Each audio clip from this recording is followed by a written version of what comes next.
Shalom, selamat pagi Bapak Ibu Saudara yang dikasihi Tuhan Yesus Kristus. Selamat hari Minggu, selamat kita berjumpa kembali dalam renungan pada pagi hari ini. Doa dan harapan saya, saudara semua ada dalam keadaan yang baik, sehat, penuh sukacita, dan berlimpah berkat Tuhan. Sebelum kita mendengarkan renungan firman Tuhan, mari kita berdoa. Bapa Surgawi, Bapa dalam nama Tuhan Yesus Kristus, kami bersyukur untuk berkat kemurahan-Mu. Tuhan sudah menolong kami sampai saat ini.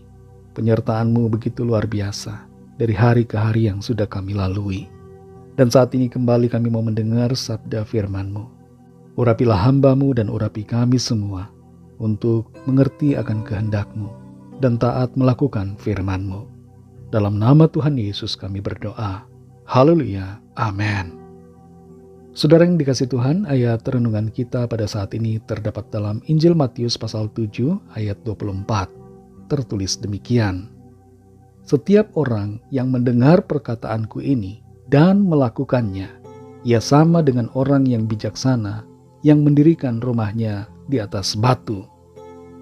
Saudara yang dikasih Tuhan, di daerah Sedona, Amerika Serikat, ada sebuah rumah yang sangat unik dan dapat dilihat dari kejauhan karena letaknya di atas gunung batu.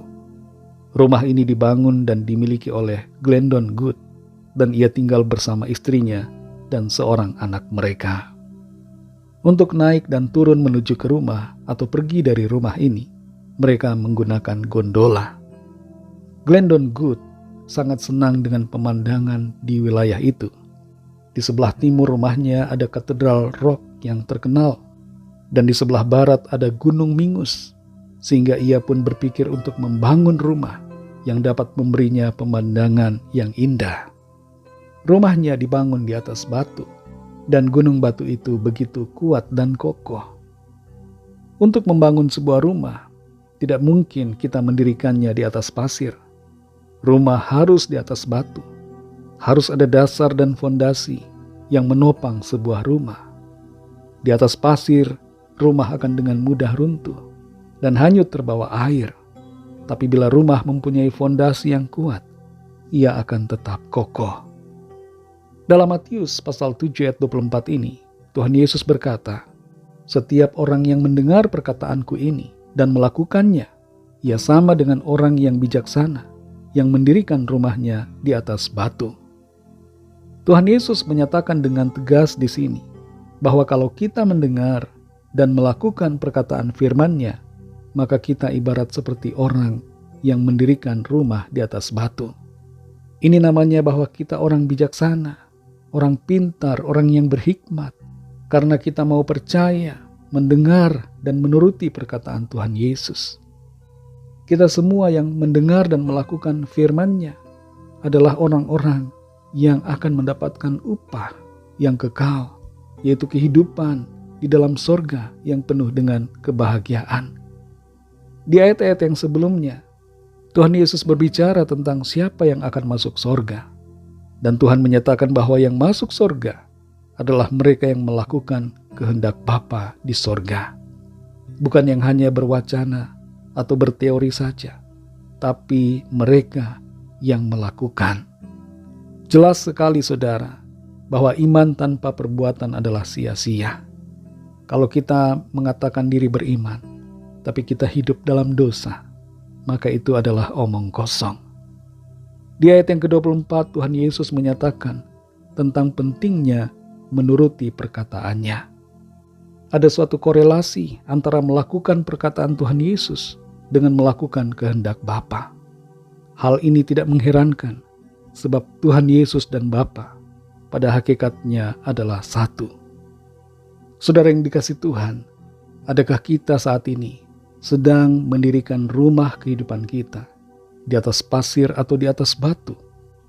Kalau kita mau rumah kehidupan kita kokoh dan kuat karena didirikan di atas batu, percayalah kepada Tuhan Yesus. Dia adalah Tuhan dan Juru Selamat. Dan taatlah pada perkataan firman-Nya, karena Dia adalah pribadi Tuhan yang harus kita taati. Jangan sampai kita menyesal di akhir zaman, karena kehidupan kita hancur berantakan, tersapu dalam penghakiman Tuhan. Biarlah kita semua yang percaya sungguh-sungguh mentaati firman-Nya, supaya kita termasuk orang-orang yang membangun rumah di atas batu, yang tidak akan goyah, tapi selalu kokoh dan mengalami berkat keselamatan, serta masuk dalam kemuliaan-Nya yang kekal. Kalau ada di antara saudara yang saat ini belum percaya pada Tuhan Yesus, mari buka hati saudara dan percayalah kepada-Nya, agar saudara menerima anugerah keselamatan dan kehidupan yang kekal. Ikutilah doa saya. Tuhan Yesus, aku percaya Engkau adalah Tuhan dan Juru Selamat. Engkau adalah Allah yang telah datang sebagai manusia, mati disalibkan untuk penebusan segala dosa saya. Engkau telah mati dikuburkan, tapi Engkau bangkit pada hari yang ketiga, dan Engkau naik ke sorga memerintah atas segalanya, dan Engkau akan datang kembali di akhir zaman. Terimalah aku sebagai anak-Mu ya Tuhan. Ampunilah dosaku, kuduskan aku, dan pimpinlah hidupku sekarang ini dan seterusnya. Amin. Bagi saudara yang baru saja menyatakan iman percaya kepada Tuhan Yesus, teruslah belajar firman Tuhan, bacalah Alkitab, dan berilah diri saudara dibaptis. Layanilah Tuhan di sepanjang umur hidup saudara, dan setialah kepada-Nya sampai akhir. Bagi saudara semua pendengar renungan saat ini, mari kita berdoa.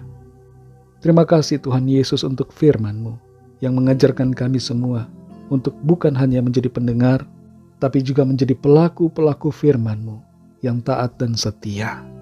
Tolong kami Tuhan, supaya kami kuat kokoh di dalam iman kami kepada-Mu. Kami tidak goyah, tidak bimbang, tidak ragu, tapi selalu sungguh-sungguh percaya dan melakukan dengan segenap hati apa yang menjadi perkataan firman-Mu. Pimpin kami selalu Roh Kudus untuk hidup dalam kebenaran-Mu. Berkatilah kami Tuhan di sepanjang hari ini dalam segala aktivitas kami. Pimpin dan sertai kami dengan kuat kuasa-Mu. Kami berdoa bagi yang sakit dan dalam pergumulan, agar Tuhan menyatakan kuasa, mujizat dan pertolongan-Mu bagi kami semua. Terima kasih Tuhan, berkat-Mu atas bangsa kami Indonesia, berkat-Mu atas semua bangsa di dunia ini, berkat-Mu atas kami gereja-Mu, dan atas keluarga kami masing-masing secara pribadi. Dalam nama Tuhan Yesus Kristus, Tuhan dan Juru Selamat kami sudah berdoa dan mengucap syukur. Haleluya. Mari sama-sama kita berdoa doa Bapa kami. Bapa kami yang di sorga, dikuduskanlah nama-Mu, datanglah kerajaan-Mu, jadilah kehendak-Mu di bumi seperti di sorga. Berikanlah kami pada hari ini makanan kami yang secukupnya, dan ampunilah kami akan kesalahan kami, seperti kami juga mengampuni orang yang bersalah kepada kami. Dan janganlah membawa kami ke dalam pencobaan, tetapi lepaskanlah kami daripada yang jahat, karena Engkaulah yang punya kerajaan, dan kuasa dan kemuliaan, sampai selama-lamanya. Amin. Terimalah berkat Tuhan. Tuhan memberkati engkau dan melindungi engkau. Tuhan menyinari engkau dengan wajah-Nya dan memberikan kasih karunia. Tuhan menghadapkan wajah-Nya kepadamu dan memberikan damai sejahtera. Berkat anugerah dari Bapa Surgawi, kasih karunia dari Tuhan Yesus Kristus, dalam persekutuan dengan Roh Kudus, menyertai kita semua, sekarang ini dan sampai Maranatha, Tuhan Yesus datang kembali, dan bahkan sampai selama-lamanya. Dalam berkat nama Tuhan Yesus Kristus, haleluya, amin. Puji Tuhan, saudara yang dikasihi Tuhan, saya percaya firman Tuhan menjadi berkat dan kekuatan buat saudara semua, dan Roh Kudus akan menolong saudara untuk lebih lagi memahami kebenaran firman Tuhan. Tuhan Yesus memberkati saudara semua. Sampai jumpa dalam renungan yang berikutnya. Haleluya.